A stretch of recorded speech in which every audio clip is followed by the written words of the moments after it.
Oi, sejam bem-vindos ao terceiro vídeo do projeto Colmeia Chapadense. Meu nome é Guilherme e, bem, nesse vídeo a gente vai falar sobre os indivíduos da colmeia, a morfologia deles e sobre o ninho, explicando os materiais de construção que eles usam e como que é organizado esse ninho dentro de uma caixa racional. Vamos começar falando sobre os indivíduos, que, bem, o principal é a rainha, e a rainha, ela é responsável pela postura dos ovos e a continuidade da colônia. A rainha, depois que ela é fecundada, ela desenvolve seus ovários e seu abdômen ele aumenta de tamanho. E esse fenômeno ele recebe o nome de fisogastria. E nos ninhos de abelhas do gênero Melipona, nasce em cada favo de 8% a 12% de rainhas. Mas se existe uma rainha já ativa na colônia, essas rainhas virgens, né, que é chamado, quando ela ainda não está colocando ovos, né, quando ela ainda não foi fecundada, elas são eliminadas pelos operários. Às vezes elas são expulsas da colmeia e às vezes elas são mortas pelos operários. E bem, resumidamente é esse o papel da rainha. E as operárias? As operárias, ou obreiras, né, como são chamadas, elas são responsáveis por praticamente todos os trabalhos da colmeia, desde limpeza, produção de cera, alimentação da rainha, o enchimento das células de alimento, o cuidado com o alimento larval, a proteção contra os inimigos e também a coleta de recursos, como néctar, pólen, resina, barro e fibra, para a construção do ninho e a eliminação de sujeiras da colônia. Bem, as operárias elas são mais robustas e levemente maiores do que os machos e as rainhas virgens. Após ela é maior que a rainha virgem, mas depois, quando a rainha é fecundada, ela fica maior justamente porque o seu abdômen ele aumenta de tamanho. O tempo total de desenvolvimento de uma abelha, né, desde o ovo até o momento do nascimento dela, depende da espécie e da casta também. Mas o tempo de uma operária do gênero Melipona, né, varia de 39 a 45 dias. E de uma rainha, ela demora de 36 a 39 dias para nascer, e um macho de 39 a 46 dias.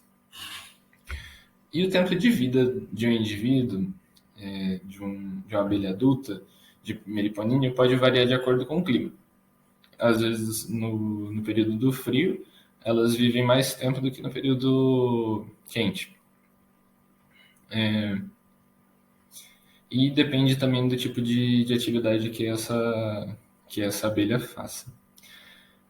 Bem, uma operária ela vive em torno de 40 a 52 dias, e uma rainha ativa, né, ela pode viver de 1 a 2 anos. Já o zangão, e o zangão, qual que é a função dele dentro da colônia? Né? As abelhas machos, né, que também são chamadas assim, elas têm uma participação muito pouca nas atividades da colônia, tendo sua função principal a fecundação da rainha durante o voo nupcial e, bem, muitos machos de meliponíneos, assim como de outras abelhas, possuem uma mancha clara na sua face. Outras duas características morfológicas importantes para a identificação do macho é a sua antena, com um segmento a mais, e a ausência de corbícula, que no terceiro par de pernas. Eu já vou explicar o que é essa corbícula. A morfologia. Bem, as ASF elas apresentam uma grande diversidade na estrutura do corpo, né, delas, no comportamento delas e algumas outras características.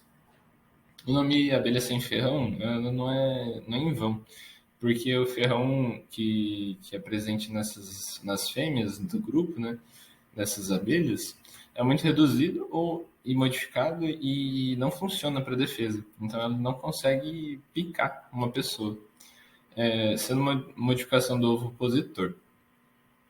E todos os angães, todos os machos, né, elas são completamente sem ferrão. até da abelha Europa. E, bem, as fêmeas elas apresentam uma estrutura nas tíbias das pernas traseiras chamada de corbícula, que é uma área lisa e utilizada para transportar recursos para dentro da colmeia.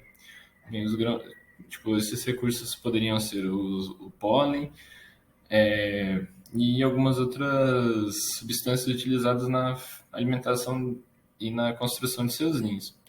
Bem, todas as fêmeas elas têm essa corbícula, exceto as rainhas e algumas espécies de abelhas que não coletam seus alimentos nas flores.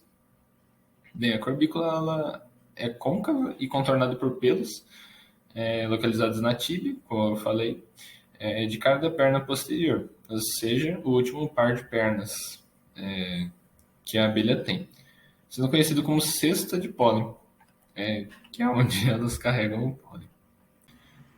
No tórax se encaixam 2 pares de asas e 3 pares de pernas. Ele é constituído, na maior parte, por músculos responsáveis pela movimentação das asas e das pernas. Esses músculos também podem auxiliar na comunicação, promovendo vibrações para indicação de distância da fonte de recursos. Pode ser de alimento ou pode ser de substâncias para a construção do ninho. E no abdômen estão localizados o intestino, as glândulas secretoras de cera, os órgãos reprodutores e o papo. O papo é responsável pelo transporte do néctar que a abelha coleta. Ninho, os materiais de construção e como elas se organizam dentro da caixa racional.